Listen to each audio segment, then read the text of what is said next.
Hello friends. तो आज की वीडियो में बताने वाला हूँ आपको मेन स्टैक के बारे में। What is it and why it's important. So what is main stack. Main stack का मतलब है मोंगोडीबी, एक्सप्रेस और नोड.जेएस। ठीक है, ये तीन टेक्नोलॉजीज हम यूज करने वाले हैं। मोंगोडीबी तो हमारा एज अ डेटाबेस यूज होगा।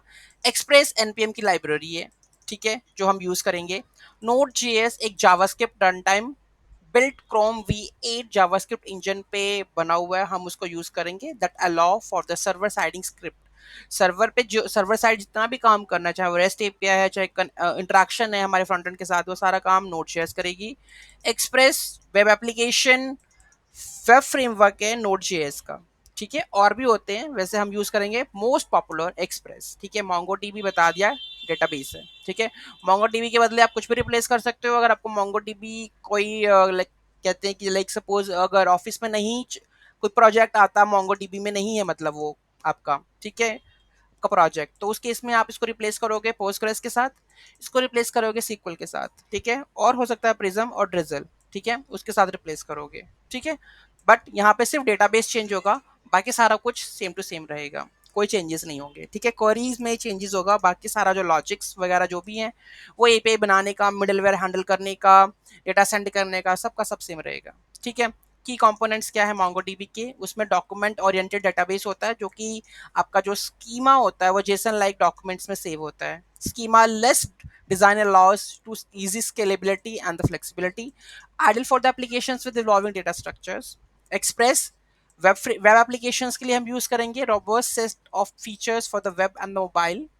मतलब कि एक तरीके से कह लो कि एक्सप्रेस एक्सप्रेस जो हम इसको यूज करते हैं, ठीक है, तो इसमें सारे के सारे आपके, मैं आपको एनपीएम का पैकेज दिखा देता हूँ इसका। बेसिकली एक्सप्रेस है क्या, express NPM.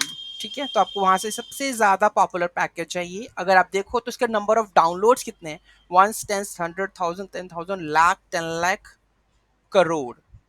It's weekly downloads, so you can think that the how much express is very much popular. Okay, so that we are going to use for creating the REST APIs, for interacting with the front end, everything. Okay, with this you can see what they can do: robust routing, focus on high performance, super high test coverage, HTTP helpers, redirection, caching, everything. View system means like the front, if you want to integrate some of the HTML, राइट। अगर आपको HTML मतलब कि इसकी टेम्पलेटिंग engine होती है, अगर आपको फ्रंट एंड इसका यूज करना है, लाइक आपको व्यू बनाना है, जैसे कि एक फॉर्म बनाना है, फॉर्म पे एक्शंस परफॉर्म करवाने हैं, फिर एपीआई कॉल करवानी है, वो सारा काम भी हो जाता है। वो स्टेप बाय स्टेप मैं आपको सब बताऊंगा। ठीक है, डॉक्स वेबसाइट्स, हर चीज यहाँ पे मेंशन है। ठीक है, ओके। सो नेक्स्ट स्टेप कौन सा है, नोड.जेएस का। नोड.जेएस की पहले ही मैंने स्टार्टिंग में बता दिया था, मेरी आप पिछली वीडियो देखोगे तो आपको पता चल जाएगा कि नोड.जेएस है क्या, कैसे उसको इंस्टॉल करना है, किस तरीके से उसको यूज करना है। ठीक है, अब why MEAN stack is important. ठीक है, एक तो allow developers to use JavaScript across the entire application stack, simplify the development, reducing the need for the context switching between the language. बार बार लैंग्वेज स्विच करने की जरूरत नहीं है। हाई परफॉर्मेंस है because of the NodeJS, non blocking IO and asynchronous event driven model use करता है ये। High efficient, capable of handling numerous simultaneously connections. ठीक है, साइमल्टेनियसली बहुत सारे कनेक्शंस को यूज, हाईली क्या कर सकता है, एफिशिएंटली वो यूज करता है। ठीक है, scalability because of the MongoDB, flexible schema design allows to easily scalability, make it suitable for applications with growing and changing data needs.